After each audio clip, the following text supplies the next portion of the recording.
बिस्मिल्लाहिर्रहमानिर्रहीम। अस्सलाम वालेकुम डियर स्टूडेंट्स। आज के लेक्चर में हमने इक्वेशंस ऑफ मोशन को रिव्यू करना है जो हम स्कूल फ़िज़िक्स में डिस्कस कर चुके हैं। स्कूल फ़िज़िक्स में हमने ऐसे ऑब्जेक्ट्स के लिए कुछ इक्वेशंस डिराइव की हैं जो कि कांस्टेंट एक्सेलरेशन के साथ मूव कर रहे होते हैं। तो अगर कोई जिस्म v वेलोसिटी के साथ मूव करे और आफ्टर सम टाइम t उसकी वेलोसिटी vf हो जाए तो उसमें एक्सेलरेशन प्रोड्यूस होता है, और ये जो एक्सेलरेशन है वो यूनिफॉर्म एक्सेलरेशन लिया जाता है। जो ऑब्जेक्ट हम कंसीडर कर रहे हैं that is moving in a straight line. For example ये एक ऑब्जेक्ट है जो कि v वेलोसिटी के साथ मूव कर रहा है। आफ्टर सम टाइम t इसकी वेलोसिटी vf हो जाती है और इस दौरान ये ऑब्जेक्ट s डिस्टेंस कवर करता है। तो फिर हमारे पास जो क्वांटिटीज़ आती हैं वो है vi initial velocity, final velocity, acceleration, time और डिस्टेंस। इन तमाम क्वांटिटीज़ के दरमियान कुछ रिलेशंस आते हैं हमारे पास, और उन्हीं रिलेशंस को हम इक्वेशंस ऑफ मोशन का नाम देते हैं।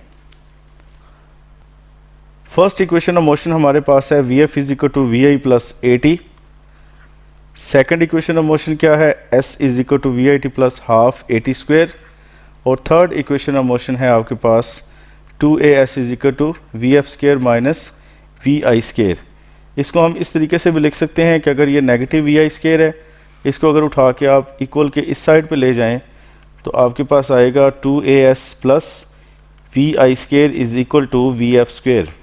अब हमने ये देखना है कि किस तरह की मोशन के लिए ये इक्वेशन फ़ायदेमंद होती हैं या इस्तेमाल होती हैं। लीनियर मोशन के लिए हम इन इक्वेशंस को यूज़ करते हैं। These equations are useful for linear motion. कौन सी लीनियर मोशन? जो कि यूनिफॉर्म एक्सेलरेशन के साथ हो। अगर कोई बॉडी स्ट्रेट लाइन में मूव कर रहा है with uniform acceleration, then we use these equations.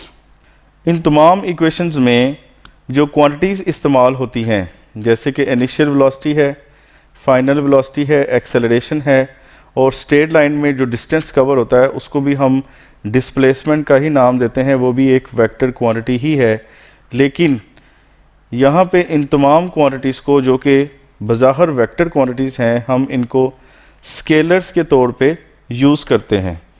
जब कोई ऑब्जेक्ट स्ट्रेट लाइन में मूव करता है, when an object moves in a straight line, जब कोई ऑब्जेक्ट जो है वो सीधी लाइन में मूव करता है तो फिर क्या होगा कि उसकी डायरेक्शन ऑफ मोशन जो है वो चेंज नहीं होती। इसकी डायरेक्शन ऑफ मोशन चेंज नहीं होती, does not change its direction of motion. जब उसकी डायरेक्शन ऑफ मोशन चेंज नहीं होती तो तमाम वेक्टर क्वांटिटीज़ को हम मैनिपुलेट करते हैं इन स्केलर्स।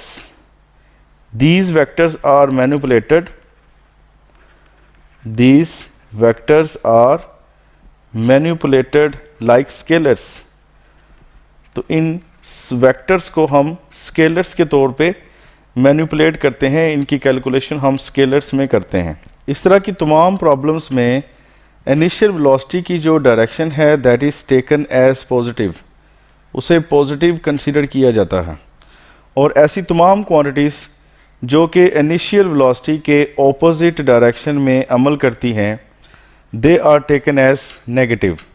जब आप फ्रीली फॉलिंग ऑब्जेक्ट्स के बारे में बात करते हैं तो हमें एक बात को ज़हन में रखना पड़ता है, एयर रेजिस्टेंस। अगर कोई ऑब्जेक्ट है जो कि किसी हाइट से नीचे की जानब फॉल कर रहा है under the action of gravity, तो ये ग्रेविटी की फोर्स की वजह से नीचे की जानब जा रहा है। अगर इस पर कोई भी एयर फ्रिक्शन अमल ना कर रही हो, अगर इस पर फ्रिक्शन, हवा की जो फ्रिक्शन है वो अमल ना कर रही हो, in the absence of air friction, तो फिर जो बॉडीज़ ज़मीन की सरफस, ये फ़ायदा पर ये अर्थ है, इस ज़मीन की सरफस के करीब वाले जो अजसाम हैं वो हमेशा ज़मीन के मरकज़ की जानब यूनिफॉर्म एक्सेलरेशन के साथ मूव करते हैं, और इस यूनिफॉर्म एक्सेलरेशन को हम नाम देते हैं एक्सेलरेशन ड्यू टू ग्रेविटी। और इस एक्सेलरेशन को स्मॉल जी के साथ रिप्रेजेंट किया जाता है, और यहाँ इसकी जो वैल्यू है वो ली जाती है 9.8 मीटर पर सेकंड स्क्वायर। और इसकी जो डायरेक्शन है वो हमेशा किस तरफ होती है, डाउनवर्ड डायरेक्शन होती है। इस तरह हमेशा इसकी डायरेक्शन ज़मीन के सेंटर की जानब होती है। तो इस तरह यूनिफॉर्म एक्सेलरेटेड मोशन के लिए जो इक्वेशंस इस्तेमाल की जाती हैं उन्हें ही हम फ्रीली फॉलिंग ऑब्जेक्ट्स के लिए इस्तेमाल कर सकते हैं। और उनके लिए हमें क्या करना पड़ता है, हम जहाँ पे एक्सेलरेशन ए लेते हैं वहाँ हम ग्रेविटेशनल एक्सेलरेशन जी रिप्लेस कर देंगे। जैसे कि फर्स्ट इक्वेशन ऑफ मोशन है v f is equal to v i plus a की जगह पे क्या आएगा जी, ठीक है। इसी तरह s is equal to v i t plus half a की जगह पे क्या आ जाएगा जी, और साथ में उसी तरह टी स्केयर। 2as है तो इसकी जगह पे क्या आएगा 2gs is equal to V F square minus V I square. यहाँ पे एक और चेंज भी लाई जा सकती है कि डिस्टेंस s की बजाय हम हाइट को इस्तेमाल अगर करें तो फिर इस s की जगह पे h आ जाएगा, इस s की जगह पे भी h आ जाएगा।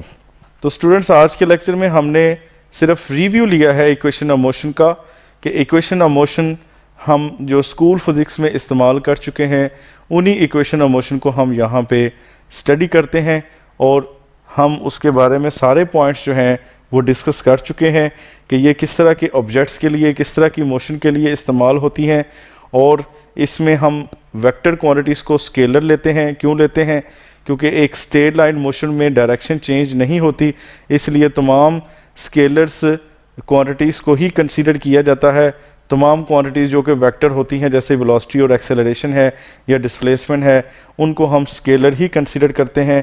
और ऐसी क्वांटिटीज़ जो कि इनिशियल वेलोसिटी की डायरेक्शन में होती हैं वो पॉजिटिव ही कंसीडर की जाती हैं, लेकिन जो क्वांटिटीज़ इनिशियल वेलोसिटी के डायरेक्शन के ऑपोजिट अमल करती हैं उनको नेगेटिव लिया जाता है। और हमने ये भी डिस्कस कर लिया है कि फ्रीली फॉलिंग ऑब्जेक्ट्स के लिए हम क्या करते हैं, जब कोई जिस्म फ्री फॉल कर रहा होता है ज़मीन की सरफेस के करीब, तो उसके एक्सेलरेशन को हम यूनिफॉर्म एक्सेलरेशन कंसीडर करते हैं। और वो एक्सेलरेशन चूँकि ग्रेविटी की वजह से पैदा होता है, इस वजह से उस एक्सेलरेशन को हम एक्सेलरेशन ड्यू टू ग्रेविटी का नाम देते हैं। और इसकी डायरेक्शन हमेशा डाउनवर्ड होती है और इसकी वैल्यू होती है 9.8 मीटर पर सेकंड स्क्वायर।